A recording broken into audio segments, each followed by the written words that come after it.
அன்பிற்கினிய சகோதர சகோதரிகளே, நம் அனைவர் மீதும் ஏக இறைவனுடைய அமைதியும் கருணையும் உண்டாகட்டுமாக என்கிற உயரிய பிரார்த்தனைகளோடு பாலஸ்தீனத்திலும் அதையொட்டிய சர்வதேச நிலப்பரப்பிலும் என்னவெல்லாம் நடக்கிறது என்கிற செய்திகளைத்தான் இன்றைக்கு 697வது நாளாகவும் நம்ம பார்க்க இருக்கிறோம். இன்றைய நாளுடைய செய்திகளுக்கு போறதுக்கு முன்னாடி ஒரு முக்கியமான விவகாரத்தை மனதிலே வைத்துக் கொள்ளுங்கள் என்று கேட்டுக்கொள்கிறேன். என்னன்னா, நம்ம நிறைய அல்லாஹ்விடத்துல பாலஸ்தீனத்திற்காக பிரார்த்தனைகள் செய்து கொண்டே இருக்கிறோம். அவ்வளவு பிரார்த்தனைகள் செய்கிற போதும் இன்னும் யுத்தம் நிற்கவில்லை என்கிற ஒரு பார்வை ஒரு சில சகோதரர்களுக்கு இல்லாமல் இல்லை. ஒன்றை புரிந்து கொள்ளுங்கள், பாலஸ்தீனத்திற்காக நாம் செய்கிற பிரார்த்தனைகளை அல்லாஹு தாலா கைவிடவில்லை, அல்லாஹு தாலா மறுதளிக்கவில்லை, ஏற்றுக்கொள்கிறான் என்பதை நாம் புரிந்து கொள்ள வேண்டிய பல அற்புதமான சந்தர்ப்பங்களை நாம் தாண்டி போய்கொண்டே இருக்கிறோம். இன்றைய வீடியோவை நீங்க பார்த்தீங்கன்னாலே நம்முடைய துஆக்கள் எப்படி எல்லாம் அங்கீகரிக்கப்படுகிறது என்பதை நீங்கள் உளமாற புரிந்து கொள்வீர்கள். காரணம் என்னன்னா, எதிர்வருகிற செப்டம்பர் 22ஆம் தேதி ஐநாவினுடைய அமர்விலே பாலஸ்தீனம் தனிநாடாக அங்கீகரிக்கப்படுகிற ஐநாவினுடைய பொதுச்சபை கூட்டம் நடைபெற இருக்கிறது. அந்த கூட்டத்திலே நிறைய நாடுகள் தாங்களும் பாலஸ்தீனத்தை தனிநாடாக அங்கீகரிக்க இருக்கிற செய்திகளை சொல்ல இருக்கிறார்கள். பிரான்ஸ் அண்ட் சவுதி அரேபியா இணைந்து இந்த பொதுச்சபை கூட்டத்தை கூட்ட இருக்கின்றன. இந்த கூட்டத்தில் தான் இந்த அங்கீகாரங்கள் கிடைக்க இருக்கிறது. இதை தாண்டி இன்றைக்கு வெளியாகி இருக்கக்கூடிய செய்திகளை எல்லாம் பார்க்கும்போது அமெரிக்காவை ஆட்டம் கண்டு கொண்டிருக்கிறது. அமெரிக்காவினுடைய வாக்காளர்களில் பாதிக்கு மேற்பட்டவர்கள் பாலஸ்தீனத்தை தனிநாடாக அங்கீகரிக்க வேண்டும் என்று ஒப்புக்கொள்கிறார்கள். பாலஸ்தீன விடுதலை போராட்ட அமைப்பின் மீதான ஹீரோயிசம் அவர்களிடத்தில் உருவாகி இருக்கிறது என்கிற கருத்து கணிப்புகள் வெளியாகி கொண்டிருக்கிறது. இஸ்ரேல்னா யார் தெரியுமா? இஸ்ரேலுடைய சோல்ஜர்ஸ்னா யார் தெரியுமா?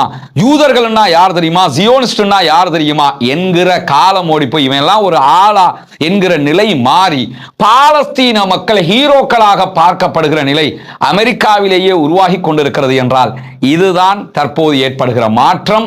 அல்லாஹ்வினுடைய உதவியால செப்டம்பர் 11 நடைபெற்ற அமெரிக்க உலக வர்த்தக மையத்தின் மீதான தாக்குதலுக்கு பிறகு எப்படி பல பேரும் குர்ஆனை பார்ப்பதற்கு படிப்பதற்கு விரும்பினார்களோ அதே நிலை மீண்டும் துளிர்விட்டிருப்பதை நம்ம பார்க்க முடியும். குர்ஆனை தேடுகிறார்கள், நபிகள் நாயகத்தின் வாழ்க்கை முறையை தேடுகிறார்கள். இத்தனை அநியாயங்கள் காசாவுக்குள் நடந்தும் அந்த மக்கள் எப்படி பொறுமையாக இருக்கிறார்கள், அதை ஏற்றுக்கொள்கிறார்கள் என்பதை மேற்குலக மக்கள் தேடுகிறார்கள். பாலஸ்தீனம் என்றால் பயங்கரவாதிகளின் கூடாரம் என்றிருந்த கதை போக உண்மையிலேயே பாலஸ்தீனம் தான் ரியல் ஸ்டேட் என்கிற நிலை அமெரிக்கா உள்ளிட்ட சர்வதேச நாடுகளில் இருக்கக்கூடிய இளைஞர்கள் மத்தியிலும் கூட தற்போது துளிர்விட்டிருக்கு. இதுவெல்லாம் நம்முடைய பிரார்த்தனைகளுடைய அடிப்படை தான். எனவே அல்லாஹ்விடத்தில் தொடர்ந்தும் கையேந்துங்கள். பாலஸ்தீனம் வெற்றி பெற வேண்டும் என்று பிரார்த்தனை செய்யுங்கள். பாலஸ்தீன அப்பாவிகளுக்காக பிரார்த்தனை செய்யுங்கள். குனூத்து நாசிலாவை மறவாமல் ஒவ்வொரு தொழுகைகளிலும் ஓதி வாருங்கள் என்கிற கோரிக்கைகளோடு இன்னைக்கு வெளியாகி இருக்கக்கூடிய முக்கியமான செய்திகளில் ஒன்று என்னன்னா, பெல்ஜியமும் பாலஸ்தீனத்தை தனி நாடாக அங்கீகரிக்கிறோம் என்கிற அறிவிப்பை விடுத்திருக்கிறார்கள். பெல்ஜியம் பாலஸ்தீனத்தை தனி நாடாக எதிர்வருகிற செப்டம்பர் 22ஆம் தேதி ஐநாவினுடைய பொதுச்சபையில் நாங்கள் அங்கீகரிக்க இருக்கிறோம் என்று சொன்னதோடு இணைத்து இஸ்ரேல் மீது 12 தடைகளையும் விதித்திருக்கிறார். அதில் மிக முக்கியமான தடை, இஸ்ரேலுடைய இனவாதத்தை கக்கக்கூடிய 2 முக்கியமான அமைச்சர்கள், ஸ்மாரிச் உள்ளிட்ட 2 அமைச்சர்கள் மீது தங்களுடைய நாட்டுக்கான தடையையும் அவர்கள் விதித்திருக்கிறார்கள். இஸ்ரேல் மீதான ஏற்றுமதி பொருட்களுக்கான தடைகளை விதித்திருக்கிறார்கள். இஸ்ரேலுடைய கப்பல்கள் தங்கள் நாடுகளுக்கு வருவதற்கான தடைகளை விதித்திருக்கிறார்கள். இப்படி 12 தடைகள் இஸ்ரேல் மீது பெல்ஜியத்தினால் விதிக்கப்பட்டிருக்கக்கூடிய சூழல்ல தான் பெல்ஜியத்தினுடைய ஃபாரின் மினிஸ்டர் மேக்சிம் ப்ரீவோட்ஸ் அவர்கள் இன்றைக்கு இது தொடர்பான விவரமான ஒரு அறிக்கையை வெளியிட்டிருக்கிறார். பாலஸ்தீன அரசாங்கத்தை 2 கட்டங்களாக அங்கீகரிக்க இருக்கிறோம். முதல் கட்டம் ஐநாவினுடைய யுஎன் ஜெனரல் அசெம்பிளியில நாங்கள் அங்கீகரிப்பது. இஸ்ரேலிய ஆக்கிரமிப்பு அரசாங்கம் அதனுடைய குடியேற்றம் அதே போன்று அவர்களுடைய இணைப்பு திட்டங்கள் மீண்டும் மீண்டும் அவர்கள் தொடங்குவதன் மூலமாக மிக பெரும் தவறுகளை அவர்கள் செய்து வருகிறார்கள். வெஸ்ட் பேங்க் அவங்க கைப்பற்றி கொண்டே இருக்கிறாங்க. வெஸ்ட் பேங்க்ல குடியேற்றத்தை அதிகரித்துக் கொண்டே இருக்கிறாங்க. இது மீண்டும் மீண்டும் அவர்கள் செய்கிற பாரிய பிழை என்று சொல்லக்கூடிய பெல்ஜியத்தினுடைய ஃபாரின் மினிஸ்டர் அவங்க இஸ்ரேலுடைய இந்த மீறல்கள் அத்தனையும் இரு நாட்டு தீர்வை கேள்விக்குள்ளாக்குகிறது. எனவேதான் நாங்கள் பாலஸ்தீனத்தை தனிநாடாக அங்கீகரிக்க போறோம். இஸ்ரேலை ஆல்ரெடி அவங்க தனிநாடாக ஏற்றுக்கொண்டிருக்கிறாங்க. அதே நேரத்தில் பாலஸ்தீனத்தை நாங்கள் தனிநாடாக ஏற்றுக்கொள்ள போகிறோம். சர்வதேச அளவில் இஸ்ரேல் மீது 12 தடைகளை நாங்கள் விதிக்கிறோம் என்று சொல்லிவிட்டு யூரோப்புக்கு மிக தெளிவான ஒரு செய்தி என்ன சொல்றாங்கன்னா, யூரோப் ஒரு கண்டமாக நாம் ஒருங்கிணைந்து செயல்பட வேண்டும். யூரோப்னாலே ஒரே முடிவுல நம்ம இருக்க இருக்கணும், தனித்தனி முடிவுக்கு போகக்கூடாது. குறிப்பாக நம்ம அப்படி செய்யல என்று சொன்னா நாம் ஒருதலை பட்சமாக செயல்பட்டவர்களாக வரலாற்றில் அறியப்பட்டு விடுவோம். எனவே இஸ்ரேல் மீதான தடைகளில் நாம் அத்தனை நாடுகளும் 28 நாடும் சேர்ந்து தடை விதிக்கணும். பாலஸ்தீனத்தை 28 நாடுமே இணைந்து அங்கீகரிக்க வேண்டும்.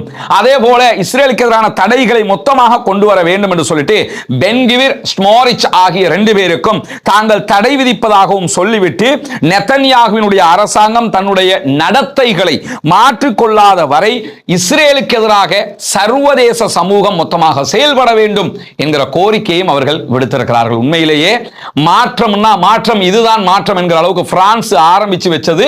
பல நாடுகளில் இந்த மாற்றங்கள் உருவாகி வருது. ஆஸ்திரேலியா தன்னுடைய நிலைப்பாட்டையே மாற்றிக்கொள்ளுகிற அளவுக்கு நிலைமை மாறி இருக்கிறது. எனவே பாலஸ்தீன மக்களுக்கான விடியல் மிக விரைவிலேயே காத்திருக்கிறது என்பதை நாம் உணரக்கூடிய ஒன்றாக இருக்கக்கூடிய நேரத்தில் தான் இன்றைய நாள்ல இன்னும் ஒரு முக்கியமான செய்தியும் வெளியாகி இருக்காது. என்ன செய்தினா, பெஞ்சமின் நெதன்யாகு காசாவை முற்றுகையிடுகிற விவகாரத்தில் மீள் பரிசீலனை செய்ய இருக்கிறாராம் என்கிற செய்தி வெளியாகி இருக்கு. அதுக்கான காரணம் என்னன்னு சொன்னா, அமெரிக்காவுல இஸ்ரேலுக்கு எதிரான நிலை தோற்றம் பெற்றிருக்கிறது. இஸ்ரேல் தன்னுடைய ஆதரவை இழந்து வருகிறது. அமெரிக்காவுல இஸ்ரேல் தன்னுடைய முழுமையான ஆதரவை இழந்துவிடும் என்கிற பயத்தினால உடனடியாக இந்த யுத்தத்தினுடைய கால அளவை சுருக்க இருக்கிறோம், இந்த யுத்தத்தை மீள் பரிசீலனை செய்ய இருக்கிறோம் என்கிற கருத்துக்களை எல்லாம் இஸ்ரேலிய பிரதமர் பெஞ்சமின் நெதன்யாகு விடுத்திருக்கிறார் என்கிற செய்திகள் வெளியாகி இருக்கிற அதே நேரம் இன்றைக்கு அமெரிக்க அதிபர் டொனால்ட் ட்ரம்ப் வெளியிட்டிருக்கக்கூடிய ஒரு செய்தியும் இஸ்ரேலுக்கு சாட்டை அடியாக மாத்திரமல்ல, இஸ்ரேலிய பிரதமர் பெஞ்சமின் நெதன்யாகுக்கே யோசிக்க வைத்திருக்கிறது. ஆனா இந்த விஷயத்துல ஒன்று கவனிச்சுக்கிறோம். நம்ம அவர் என்ன சொல்லியிருக்கிறாருங்கிறத பார்க்க போகும் முன்னாடி, அந்த ஆள் அப்படித்தான், இன்னைக்கு ஒன்று சொல்லுவான் நாளைக்கு ஒன்று சொல்லுவான் என்கிற ஒரு நிலை இருக்குது, இல்லாம இல்லை. ஏன்னா டொனால்ட் ட்ரம்பை பொறுத்தவரையில குடிகாரனுடைய பேச்சு விடிஞ்சாத்தான் போச்சு என்று சொல்லுவாங்க. டொனால்ட் ட்ரம்புடைய பேச்சு அப்போதே போச்சு என்கிறது நிலைதான். ஆனா இந்த விவகாரத்தில் டொனால்ட் ட்ரம்புடைய செய்திகளை நம்ம கொஞ்சம் கவனம் எடுத்து பார்க்கணும். ஏன் பார்க்கணும்னு சொன்னா, அந்த ஆளும் எலெக்ஷன் ஊடாக தெரிவு செய்யப்படக்கூடிய ஒரு ஆள் தான். தேர்தல் வச்சு தானே ஜனாதிபதியா தெரிவு செய்யப்படுறாரு. அவருக்கு வேற அடுத்து இன்னொரு தேர்தலையும் போட்டியிடணும்னு மஹிந்த ராஜபக்ஷ மாதிரியான ஒரு ஐடியா இருக்குது. நோபல் பரிசை பெற்றுக்கொள்ளணும்ங்கிற ஐடியா இருக்குது. இதுவெல்லாம் இருக்கிற காரணத்தினால இப்ப எது யதார்த்தம்ங்கிறத அந்த ஆள் ஓப்பனா போட்டு உடைச்சு விட்டுருக்கிறாப்ல. அதுல அவர் என்ன சொல்லியிருக்கிறாருன்னு கேட்டா, இஸ்ரேலுடைய காங்கிரஸ் மீதான இஸ்ரேலிய லாபியினுடைய செல்வாக்கு மொத்தமாக குறைந்து வருகிறது அப்படின்னு சொல்லி போட்டு அதை விளக்கமாக அவர் சொல்றாரு. அமெரிக்க ஜனாதிபதி டொனால்ட் ட்ரம்ப் இந்த கருத்துக்களை டெய்லி காலர் பத்திரிகையில தான் சொல்லி இருக்கிறாரு. சொல்லும் போது என்ன சொல்றாருன்னா, காசாவினுடைய யுத்தத்தை முடிவுக்கு கொண்டு வர இஸ்ரேல் கட்டாயப்படுத்தப்படும். நினைச்ச மாதிரியெல்லாம் ஆட முடியாது. நாங்க எவ்வளவுதான் சப்போர்ட் பண்ணிக்கிட்டு இருந்தாலும் கட்டாயமாக இந்த யுத்தத்தை முடிவுக்கு கொண்டு வருவதற்கு இஸ்ரேல் கட்டாயப்படுத்தப்படும். இது எந்த டவுட்டும் இல்லாம நடக்கக்கூடிய ஒன்று. அதை நிறுத்தலைன்னா இஸ்ரேலுக்கு அது மிகப்பெரிய கேடாக மாறி போய்விடும் அப்படின்னு சொல்லக்கூடிய டொனால்ட் ட்ரம்ப், இஸ்ரேல் இந்த யுத்தத்தில் வெற்றி பெறலாம். அவர் சொல்றாரு, இஸ்ரேல் இந்த யுத்தத்தில் வெல்லக்கூடும், ஆனால் அது உலகளாவிய சர்வதேச மக்களுடைய மனங்களில் தோல்வி அடைந்துவிடும். இதுதான் யதார்த்தம். வேணும்னா காசாவை மொத்தமா அழிச்சு நாங்க ஜெயிச்சிட்டோம் என்கிற ஒரு இடத்துக்கு வரலாம். ஆனால் சர்வதேச அளவில் மீண்டும் ஒரு ஹோலோகாஸ்டாக இஸ்ரேல் தான் நினைவில் நிற்க போகிறது, காசா தான் நினைவில் நிற்க போகிறது. இனிமே உலகத்துல யாருமே ஹிட்லரை பத்தி பேச போறதும் இல்லை, இரண்டாம் உலக மகா யுத்தத்தை பத்தி பேச போறதும் இல்லை. இனி நெதன்யாகுவையும் டொனால்ட் ட்ரம்பையும் காசாவையும் பத்தி தான் பேச போறாங்க. டொனால்ட் ட்ரம்ப் நோபல் பரிசையை எடுத்துக்கிட்டா கூட எந்த விதமான மரியாதையும் அதில் இருக்க போவதில்லை என்பது டொனால்ட் ட்ரம்புக்கே தெரிய வந்துருச்சு. அதனாலதான் அவர் என்ன சொல்றாருன்னு சொன்னா, இஸ்ரேல் இந்த யுத்தத்தில் வெல்ல வாய்ப்பு இருக்குது, ஆனாலும் மக்களுடைய மனங்களில் அவர்கள் வெல்ல முடியாது. மிக பாரிய தோல்வியை அவர்கள் சர்வதேச மக்களுடைய மனங்களில் பெற்றுக்கொள்வார்கள். அது மட்டுமல்லாம அமெரிக்க காங்கிரஸ் இஸ்ரேலிய லாபியினுடைய செல்வாக்கு குறைந்து வருகிறது. அமெரிக்காவுடைய பார்லிமெண்ட் இருக்குதா இல்லையா, காங்கிரஸ், அதுல இஸ்ரேல் லாபியினுடைய செல்வாக்கு குறைஞ்சு, முன்னையெல்லாம் அமெரிக்காவில் இஸ்ரேல் சொல்றதுதான் சட்டம் என்கிற நிலை இருந்துச்சு. அவ்வளவு செல்வாக்கு. இஸ்ரேல் ஒரு கோரிக்கை வச்சு அங்க எல்லாருமே கைதூக்குவாங்க. அந்த மாதிரி இஸ்ரேல் ஒரு லாபியையே அமெரிக்காவினுடைய காங்கிரஸ்ல யூதர்கள் மெயின்டைன் பண்ணிக்கிட்டு வந்தாங்க. இப்ப அதெல்லாம் அந்த சாண்டர்ஸ் அவங்க இவங்க எல்லாம் எதிர்த்து நிக்க ஆரம்பிச்சுட்டாங்க. இப்ப அந்த கதையே இல்லைன்னு ஆயிடுச்சு. அதைத்தான் அவருமே சொல்றாரு, என்னன்னா இஸ்ரேல் அமெரிக்காவினுடைய பாராளுமன்றத்தில் வச்சுக்கிட்டு இருந்த லாபியை இப்ப முழுவதுமாக இழந்து வர்றாங்க. அது மட்டுமல்லாம இது இஸ்ரேல் இதுவரை காணாத ஒரு சக்தி வாய்ந்த இழப்பு. இதுவரைக்குமே இஸ்ரேலுக்கு இப்படி அமெரிக்க காங்கிரஸ்குள்ள எதிர்ப்பு வந்ததில்லை. அவ்வளவு பலமான ஒரு லாபியை வச்சுக்கிட்டு இருந்தவங்க இப்ப டோட்டலா இழந்துகிட்டு வர்றாங்க. காங்கிரஸ் மீது அவங்களுக்கு ஒரு மிக முழுமையான கட்டுப்பாடு இருந்தது, ஆனால் இப்போது அது இல்லை அப்படின்னு தெளிவா சொல்றாரு. ஏன்னா அது எதுக்கு சொல்ல வர்றாருன்னா, நானும் முடிவெடுக்கலாம் போயிருப்பா, நீங்க சொல்ற மாதிரிலாம் நான் ஏன் ஆடுறேன்னா உங்களுக்கு இங்க ஒரு பெரிய பலம் இருக்குது, காசு பணம் அது இது லொட்டா எல்லாத்தையும் கொடுத்து வச்சிருக்காங்க. கொடுத்து வச்சு நாங்க சொல்ற மாதிரி தான் நீங்க செயல்படணும். இதெல்லாம் நம்ம வெளிப்படையா சும்மா அங்கங்க பேசிக்கிட்டு இருந்த கதைகளாகத்தான் இவ்வளவு காலமா கேட்டுருவோம். அமெரிக்காவையே யூதர்கள் தான் கட்டுப்படுத்துகிறார்கள் என்றெல்லாம் நம்ம சாதாரணமா தானே கடந்து போயிருப்போம். ஆனா உண்மையிலேயே அவங்க தான் கட்டுப்படுத்துறாங்கிறது டொனால்ட் ட்ரம்பை வெளிப்படையா சொல்லிட்டு என்ன சொல்றாருன்னா, இனி அந்த கட்டுப்பாடு இருக்காது, அந்த பலத்தை நீங்க இழந்துட்டீங்க, எனவே நீங்க யுத்தத்தை நிறுத்த கட்டாயப்படுத்தப்படுவீங்க என்பதை சொல்லிட்டு என்ன சொல்றாருன்னு சொன்னா, ஈரான் மீதான தாக்குதல்கள் உட்பட இஸ்ரேலுக்கு நாங்க செஞ்ச மாதிரி யாருமே உதவி செய்யல, அவ்வளவு பண்ணிருக்கோம், ஆனா இனிமே பண்ண முடியாத ஒரு நிலை வருது. ஏன்னா மக்களுடைய எதிர்ப்பு வந்துருச்சு. அமெரிக்காவில் பாதி பேரு பாலஸ்தீனத்துக்கு ஆதரவா வந்துட்டான் போது இதுதாங்க அமெரிக்கா அங்கீகரிக்குமா இல்லையான்னு எல்லாரும் கேட்கிறாங்களா, அங்கீகரிக்கும். அப்படி ஒரு நிலை வரும் இன்ஷா அல்லாஹ். எப்ப வரும்னு கேட்டா, இந்த மாதிரி மக்கள் எழுச்சி வந்து கொண்டே இருக்கும் போது அந்த நிலை வரும். சர்வதேச நாடுகளில் அதற்கான வாய்ப்பு வந்து கொண்டே இருக்கிறது என்கிற செய்திகளுக்கு மத்தியில இன்றைக்கு வெளியாகி இருக்கக்கூடிய இன்னும் ஒரு முக்கியமான மகிழ்ச்சிகரமான செய்தி என்னன்னு கேட்டா, காசா மீதான இஸ்ரேலிய ஆக்கிரமிப்பு ராணுவத்தினுடைய ஆக்கிரமிப்பு தாக்குதல்களை உடனடியாக நிறுத்த வேண்டும் என்று இஸ்ரேலுடைய உச்ச நீதிமன்றத்தில் ஒரு வழக்கு தாக்கல் செய்யப்பட்டிருக்கிறது. இஸ்ரேலியர்களே தற்போது இஸ்ரேல் கவர்மெண்ட்டுக்கு எதிராக, இஸ்ரேல் போர்சஸுக்கு எதிராக வழக்குக்கு போயிட்டாங்க. தற்போது நீதிமன்றத்தை நாடி இருக்கிறார்கள். நேரில் ஒரு ஹதீஸ் நினைவுக்கு வருகிறது. நபிகள் நாயகம் ஸல்லல்லாஹு அலைஹி வஸல்லம் அவர்கள் ஒரு போர்க்களத்தில் இருக்கும்போது ஒரு மனிதர் என்ன பண்ணுவார்னா, தன்னுடைய யுத்தத்தில் கட்டுமையாக செயல்படுவார். அவர் முஸ்லிம்கள் சார்பாக கலந்து கொண்டவர், பெரிய அளவுல ஜிஹாது பண்ணுவார், யுத்தத்தில் எதிரிகளுக்கு எதிராக செயல்படுவார். பட் என்ன ஆகும்னு கேட்டா, யுத்தத்தில் ஒரு கட்டத்தில் அவர் தனக்குத்தானே கத்தியால் குத்தி கொண்டு தற்கொலை செய்து விடுவார். இதை பற்றி அல்லாஹ்வுடைய தூதர் ஸல்லல்லாஹு அலைஹி வஸல்லம் அவர்கள் சொல்லும்போது, பிலால் ரலியல்லாஹு அன்ஹு என்ன சொல்லுவாங்கன்னா, பிலாலே நான் சொல்றதை எடுத்து சத்தமா சொல்லுங்க, ஏன்னா இந்த உலக மக்களுக்கு அந்த செய்தியா போய் சேரணும். அந்த செய்தியில என்ன சொல்லுவாங்கன்னா, இன்னல்லாஹ லா யுஐது ஹாத தீன பிர்ரஜுலில் ஃபாஜிர், அல்லாஹ் தஆலா ஒரு கேடுகட்டவனை கொண்டு கூட இந்த மார்க்கத்திற்கு வலு சேர்ப்பான். அவர் தற்கொலை பண்ணி மௌத்தா போயிட்டார், நரகத்துக்குரிய வேலையை பண்ணிட்டாரு, ஆனா அவரை வச்சு நிறைய எதிரிகள் அல்லாஹ் அழிச்சான் என்கிறத சொல்லும் போது தான் ரசூலுல்லாஹ் இதை சொல்லுவாங்க. அதே மாதிரி இந்த செய்தியை பார்க்கும்போது இஸ்ரேலியர்கள் யூதர்கள் அத்தனை பேரும் இணைந்துதான் காசாவினுடைய இந்த தாக்குதலுக்கு ஆதரவு கொடுத்தார்கள். தற்போது அவர்களை வைத்தே இந்த யுத்தத்தை நிறுத்துகிற காரியம் நடைபெற்று வருகிறது. யூதர்கள் ஜியோனிஸ்டுகளே தற்போது உயர் நீதிமன்றத்தை நாடி இருக்கிறார்கள். காசாவுடைய யுத்தம் நிறுத்தப்பட வேண்டும் என்று. எந்த அளவுக்கு இது மாறி இருக்க, வாலா நியூஸ் ஏஜென்சி தரக்கூடிய செய்தியில, இஸ்ரேலுடைய செய்தித்தளம் இது, அவங்க என்ன சொல்றாங்கன்னா, காசா ஆக்கிரமிப்புக்கு எதிராக மனு தாக்கல் செய்திருக்கக்கூடியவர்கள் முன்னாள் ராணுவ தளபதிகள், முன்னாள் ராணுவ சோல்ஜர்ஸ் இருக்கிறாங்க, அதே போன்று பாரிய தொழிலதிபர்கள் இருக்கிறார்கள், வழக்கறிஞர்கள் லாயர்ஸ் இருக்கிறாங்க. அதுல இப்படி பல பேரும் இணைந்துதான் இந்த வழக்கை தாக்கல் செய்திருக்கிறார்கள் என்கிற செய்திகளும் இன்றைக்கு வெளியாக இருக்கிறது. எனவே காலம் மாறுகிறது, காலம் சுழல்கிறது.